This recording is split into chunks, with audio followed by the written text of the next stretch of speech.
Who's behind Darth Putin's mask? Today on The World. I'm Marco Werman. There is a parody Twitter account that the Kremlin does not like.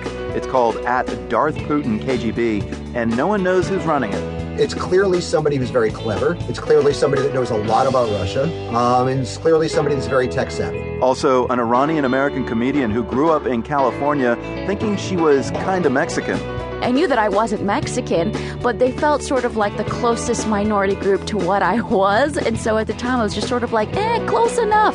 Plus, how a meteorite helped create King Tut's dagger. They've probably found the source of the meteor that provided the material for the dagger, which is an oasis about 90 miles west of Alexandria called Khaga. That and more today on The World. Thank you for being with us, and may the force be with you. I'm actually going to change that line for our first story today. May the farce be with you. I'm referring to a Twitter account called @DarthPutinKGB. Here's a sample tweet. I don't watch Game of Thrones. I won it. Like I said, farce. But the Kremlin's usually not big on farce, not when it's about Putin anyway. Darth Putin KGB went dark on Tuesday. Twitter did not give a reason why, but followers complained of censorship, and now Darth Putin KGB is back. Brian Whitmore has been covering the story for Radio Free Europe. Darth Putin KGB it's a parody site, and he basically is in character all the time. He's pretending to be Vladimir Putin using humor that is unimaginable for the real Vladimir Putin. So there's no way to mistake him for the real thing. For example, when the Panama Papers scandal broke, he tweeted, I may just now have to annex Panama. When the Ukrainian military pilot Nadia Savchenko, who was essentially kidnapped from Ukraine and brought to Russia, was sentenced to 22 years in prison, he tweeted, "It appears that Savchenko has been sentenced to one presidential term."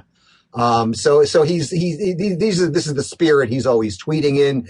He'll threaten to serve you tea. Which is an obvious reference to the assassination of Alexander Litvinenko, the defector in London. Right. But it goes on all day. He's reacting to the news. It's very current, and people follow it. I mean, before the account was suspended, he had 58,000 followers. Now he has over 60,000. You say he. Do we know who is running at Darth Putin KGB? We don't know it. We don't know who is running Darth Putin KGB. It's clearly somebody who's very clever. It's clearly somebody that knows a lot about Russia. It's clearly somebody with a very, very good sense of humor. And it's clearly somebody that's very tech savvy. So the account was suspended and now it's back up again. But first, why do you think it was suspended? I have my suspicions. I don't know for sure. Yeah. But my suspicions are that it was an orchestrated campaign by pro-Russian trolls. I know, and I'm not alone in sharing that suspicion. What leads you to that? Well, we know these trolls are out there and they're very active. They're attacking me constantly, and I'm sure they don't like him. These are not just random people either. They're entire what they call troll factories in Russia that crank out these people. They're paid to do these kinds of things on the internet, to attack anybody writing about Russia that takes a line the Kremlin doesn't like in any language. I mean, they're operating in English and German and Finnish, in Czech. They're all over the place. But one of the things they do is try to get people like this banned.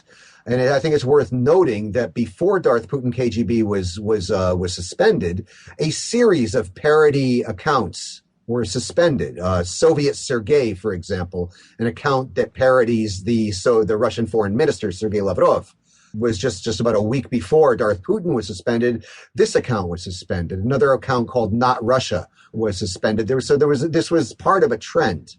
Now, the encouraging thing is now this trend is being reversed because a lot of these accounts have been restored. I mean, if you look at Twitter's rules on a parody accounts, you cannot be actually leading people to believe you are actually that person.